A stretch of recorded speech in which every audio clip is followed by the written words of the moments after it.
how's it going? Today I decided to do something a little bit different, and instead of showing you what I eat in an entire day, because that's a little bit disordered, I'm going to show you some of my favorite breakfasts that I like to eat. So I'm going to show you all the breakfasts that I ate for 5 days in a row.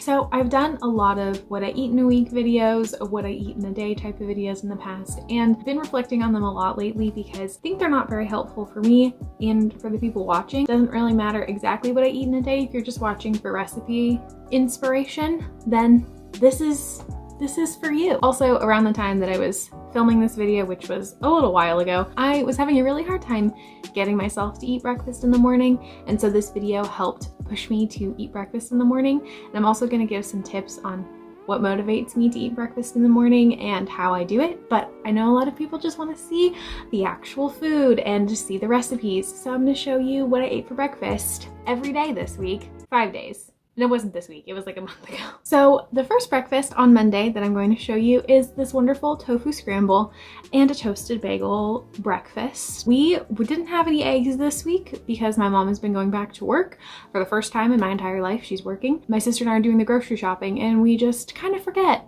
when to buy things. So we did have tofu, but not eggs, but this would be super delicious with eggs instead of tofu. You could do a different type of carbohydrate bread type thing. Instead of a bagel, you could do toast. An English muffin would be super tasty. So yeah, there's lots of ways that you can adapt this to your taste buds and what you like. It's basically just protein, whatever vegetables you like, and then some sort of bread on the side. So this is how I make my tofu scramble. Good morning. So today I woke up really hungry and I'm feeling, I really want something savory. Like, I woke up and I just wanted something savory, even though I made a whole batch of maple scones yesterday for my mom.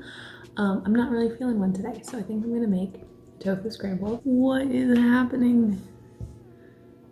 This one needs some help. Veggie tofu scramble with a bagel. That should be good. I also already made my tea. I decided to do tea instead of coffee today. It's just an Earl Grey tea. I put some honey in it, and I'm gonna put some soy milk in it right now. So I picked some tomatoes from our garden because I wanted to do a tomato and spinach tofu scramble. So I peeled a clove of garlic and chopped up some onion, and I put the onion in a pan with a little bit of olive oil or whatever oil of your choice, and I started caramelizing those while I cut my tomatoes in half so that they didn't pop, because I hate when they pop when I'm cooking them. And I'm using about half a cube of tofu, just because that's about as hungry as I was, and I mashed it up in a bowl with a fork. And I do this before I put it in the pan so that it doesn't get all sticky in the pan. And then I have my onions caramelizing, and then because I don't have any other vegetables that need to cook for a long time, I put my garlic in once my onions were getting close to ready. And the tofu, I don't cook it for very long, pretty much just until it's hot. And I add the halves of the tomatoes and some spinach or greens or whatever you want to add in. And they don't take very long to cook, and so it's pretty much ready at this point. I don't like my tomatoes to be super cooked, so this is just exactly how I like it. It takes maybe 15 minutes to throw together, and I have my toasted bagel and some ketchup. It's also really good with other sauces like pesto. It's really tasty. And don't forget to season with salt, pepper, and paprika. On Tuesday, I made a chickpea avocado toast with tomatoes from our garden. I know avocado toast is like a pretty standard breakfast. I tend to get really hungry after eating avocado toast because there's not enough in it to fill me up. As someone who likes to eat a meal that's going to keep me full until lunchtime for the most part, because I'm not eating breakfast super early in the morning, I want something that's going to keep me full and satisfied until lunch so that I can focus on my homework, focus on my classes, stay energized and full. So I like to add chickpeas to my avocado mash. I'm gonna try to sit on my butt and then. So I like to add chickpeas to my avocado mash just to fill me up a little bit more. Chickpeas are Probably my favorite protein source ever. I love them. They're so versatile, which is why I like them. They're pretty inexpensive as well, so they're good for people who are on a budget. I just buy them canned, but you can cook them from whole as well if you want. They're very tasty either way. I find the canned ones easier to mash personally, but whatever floats your boat. But if you're someone who doesn't like chickpeas or has a hard time digesting beans in general, something else that'd be really good on top of avocado toast is a fried egg, scrambled eggs on the side. If you don't have chickpeas, you can always mash up some tofu, or you could mash up some white beans, or you could add another protein source if you want. But personally, for me, I just feel really good when I'm eating a breakfast that totally fills me up. Not that I eat breakfast like this every day, but I just really enjoy it. And tomatoes from our garden are super tasty too. So this is how I do my chickpea avocado toast. Good morning. You are currently in a vase of leaves. So it is Tuesday, and today I'm feeling like I want a savory breakfast again, which is good because tonight we're actually doing breakfast for dinner. We're gonna have like pancakes and eggs and stuff like that. So I think I'm gonna do a avocado toast this morning, but I'm gonna do my avocado chickpea mash toast. So I will show you how I do it. It is very tasty, and I love chickpeas, and so adding them, or another thing you can do is just like mix hummus in with your avocado. This one is definitely the simplest of the breakfasts that I did this week, but it's the one that I do the most. So I rinsed and drained a can of chickpeas and cut an avocado. I have about a quarter of an avocado, but it just depends on how much I'm feeling, and I just mash it up in a bowl, add some garlic powder and some pepper. Lemon juice is also really good in this. And then I cut up one of these tomatoes from our garden. And at that point, it's pretty much just time to assemble. I have 2 pieces of sourdough toast. This is some of my favorite stuff from Trader Joe's. And I just pile it up high. I add my tomatoes and the everything but the bagel seasoning from Trader Joe's. It's really good. I think something that's important with avocado toast is seasoning it well, and adding paprika and garlic powder really pulls it all together. I added more pepper and salt, and that was it. It's so tasty. So like I said, I really love chickpeas, and they're just one of the staples in our pantry. We just always have lots of cans of chickpeas. It's really craving potatoes, so I decided to do kind of like a scramble type thing, but I guess it's more like just a bowl of food. Potatoes, chickpeas, vegetables, and some pesto. It's super tasty. Not really a specific time that you need to eat certain foods. You can eat cereal for dinner. You can have like spaghetti for breakfast if you want. There's no rule saying that you have to eat a specific type of food at a specific time. This type of meal is really awesome for me because I like eating hot breakfasts.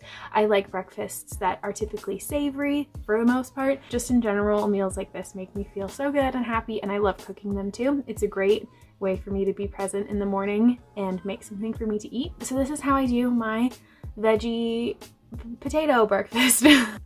Every good savory breakfast starts with garlic and onion. So I have fresh garlic and onion, but also if you have diced or dried or powdered or whatever, that is also great too. Just make sure that you're adding garlic and onion to your savory breakfasts. I save all my scraps for veggie broth in the fridge or freezer, which is a great way to reduce your food waste. But I'm just chopping it all up and putting it in a pan with some olive oil. And pro tip, when you cook breakfast in the morning with potatoes, microwave your potatoes after you cut them up, and they take much less longer to cook and then they don't get burned, because I have a hard time cooking on low heat in the morning because I'm so hungry. So if I microwave them, my potatoes take a fraction of the time. So I added my potatoes and my onion into the pan, and I like to save my garlic for later because it'll burn. I've had a lot of experience with burnt garlic, so I add it later. And I have some chickpeas left over from breakfast the last morning, and since they're already cooked, they don't need to be in the pan for very long. They just need to get hot, and a little crispy is good too. And once it is almost ready, I add in my greens because I don't want them to burn, but I want them to be wilted. And I'm eating a lot more greens this week than I usually do. I don't actually eat this many greens normally. My parents just bought way more than usual, and now we're just trying to eat it before it goes bad. So I'm trying to find this balance between intuitive eating and not having food waste. It's a tricky balance, but once it was all cooked, I just piled it up into a nice big bowl, and it tasted and smelled so delicious. I also seasoned it with salt and pepper, of course, and my sauces this morning were pesto and vegenaise, and you can use any type of sauce you want. Ketchup is great too, but I was going for a different sauce this day.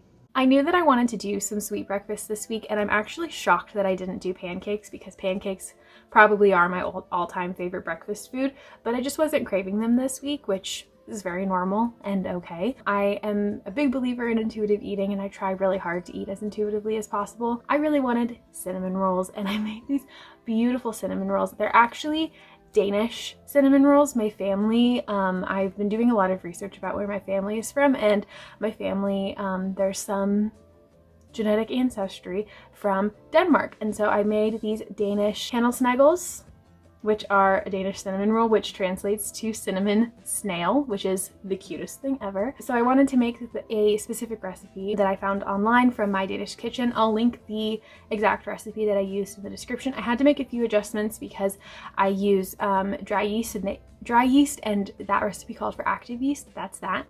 Baking has been something I've been trying to do more of lately, not just because I want to do well at baking and I want to make things for people that I love, but it is the only time that I use measuring cups, and I think that I feel more comfortable using measuring cups when I'm baking because I don't know exactly the serving size that I'm going to be eating, and sometimes I add things that aren't in the recipe, like I add cinnamon or orange zest and things like that, and with my eating disorder in the past, I've had a lot of issues with specific measurements and wanting to meet certain criteria for each day, and macros and micronutrients and vitamins and things like that. And so by looking at measuring in a different way and looking at the science of it with baking, it has gotten me a lot more comfortable with baking and using measuring cups.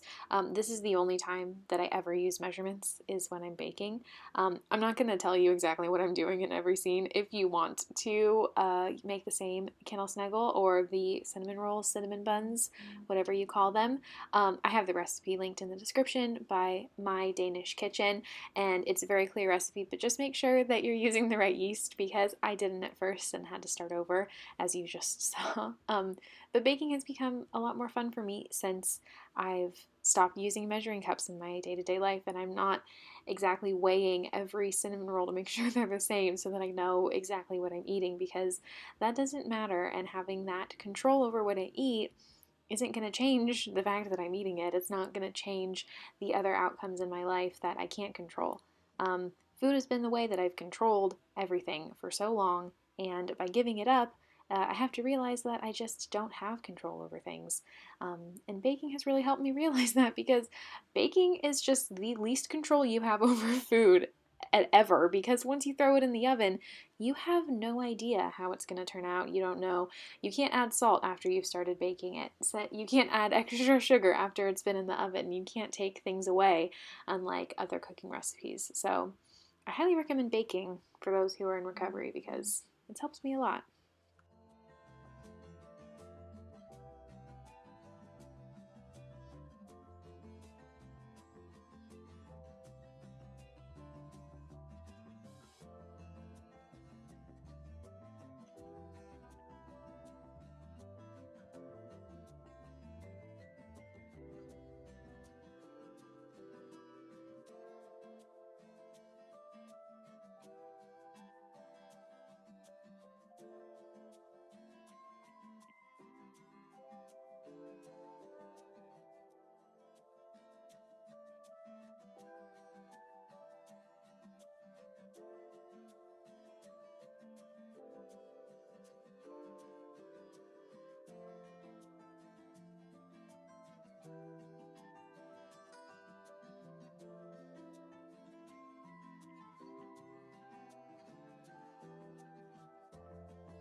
So I did most of the hard work the night before making the dough, and then the next morning I rolled out the dough that I had kept in the fridge, and I made my butter, sugar and cinnamon mix, and I started constructing my cinnamon rolls. It was really nice to wake up early in the morning and make these. I was talking with my dad, and it was fun. I hadn't woken up early to bake in a long time, so it was a great way to start my day.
while the cinnamon rolls were baking, I made a glaze with orange zest, I think it was oat milk or almond milk, and some powdered sugar to put as a glaze on top.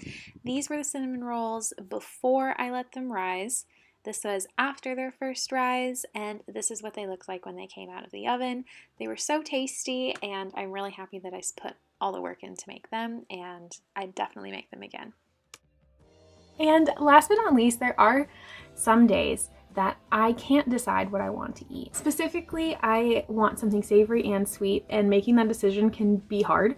And so one of my friends and my sister's friends, Emily, she makes 3 pieces of toast, and each piece of toast is different. So she'll have like an avocado toast, she'll have like a peanut butter toast, and she'll have like a cream cheese and jam toast. And when I heard her talking about this, I was like, that's genius. I don't know why I haven't done that before. I can meet both of those cravings at the same time. Also, something that's really important to me is getting varieties of different foods and trying to not eat repetitively. When I eat repetitively, I tend to get into ruts, and then I get a little obsessive, and so eating variety of different foods is really helpful to keep me from getting obsessive with my eating. And so I did a duo toast. I thought that 3 pieces of this bread was going to make me feel too full, and I felt like 2 pieces was just about as much as I was hungry for. So instead of doing a 3 toast, I did 2 pieces, and I did one with the chickpea avocado mash and one with honey, peanut butter, blueberries, and figs from our garden. So this is how I did my duo toast. So I started off by just toasting 2 pieces of bread, and you already saw how I do my chickpea avocado toast from the second day. The second day? I can't even remember now, but I cut up some tomato. It's so pretty from our garden, and I started mashing up the chickpeas and avocado. Like normal, like I said, adding lots of spices in here is a really good idea.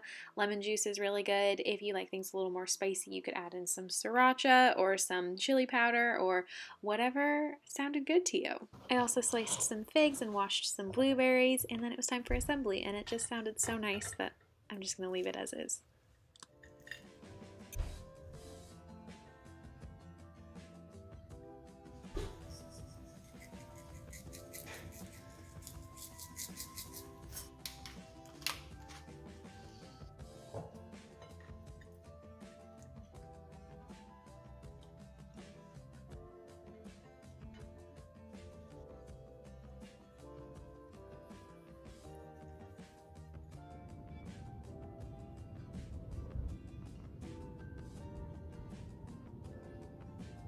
And that was my breakfasts for that week.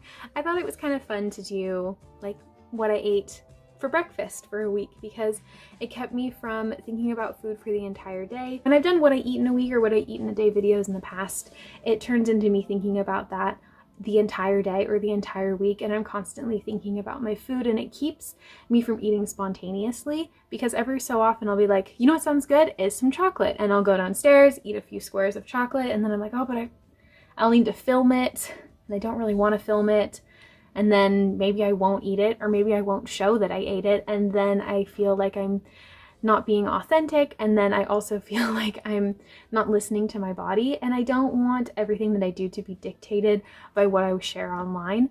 And especially when I do what I eat in a week videos, I want to be honest, and I want to show a healthy relationship with food, because that's what I want for you. I want you to have a healthy relationship with food. I can't show you what I eat every day, because I don't always have a healthy relationship with food. It's still something that I'm working on.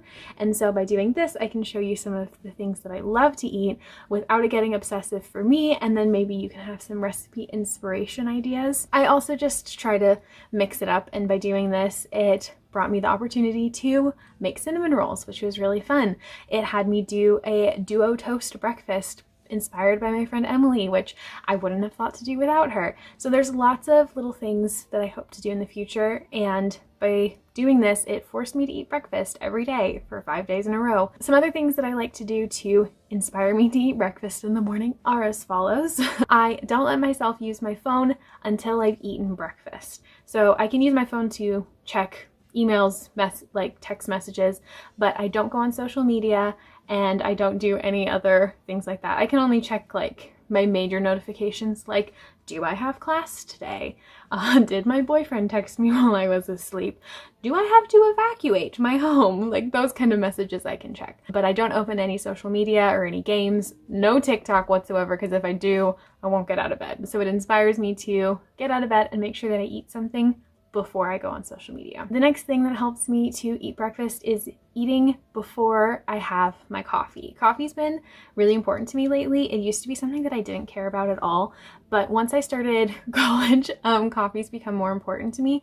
And I find that once I start drinking coffee, because there's caffeine, it suppresses my appetite a little bit, which is not something that I want because eating will make me feel full and energized for longer. And if I drink my coffee, I'll tend to get into this restrictive mindset, which is not good. But I still want to drink it, so I try to drink it with my meal or after my meal instead of before. The other things that I do to help me eat breakfast are to eat within the first half hour of waking up. This was recommended to me by my therapist because it A, gets me out of bed, and B, makes sure that I eat before school and everything like that, which is really important. And the last thing is that I try not to exercise in the morning because it puts me in a negative eating disorder headspace, and exercise in the late afternoon or evening is much better for me because it doesn't put this compensation mentality in my head. And exercising to me is sometimes going for a walk, sometimes hopping in the pool, and sometimes just stretching my body if that feels good. And I don't even do it every day. Sometimes I don't even do it every week, and that's okay with me. So those are some of the things I do to make sure that I eat breakfast in the morning. If there's anything that you do to help remind you or help motivate you to eat breakfast in the morning, please let me know. Breakfast is really important for us to eat. All meals are important for us to eat. Skipping meals, and especially skipping breakfast, is not trendy or cute. It is not what we're here for in this on this channel, in this community space. We eat breakfast here. You eat breakfast, I eat breakfast, and that's what we do here. Hello, editing me here. I just want to say thank you for 12,000 subscribers. That's wild. I didn't think that that would ever happen, like ever. So if you're still here and hanging out, thank you. Just a couple like housekeeping things I wanted to share, that I got a P.O. box just for like my own comfort of sending Etsy packages out. My Etsy shop is in the description like always, and you can check out my stickers and prints and things like that. But if you want to send me a letter to my P.O. box and support the United States Postal Service, because we know that they could use support, yeah, please send me something if you want to. No pressure, obviously, and I'll do my best to reply as soon as possible. Thank you so much for watching. I hope that you enjoyed this video, and I will see you in the next one. Bye!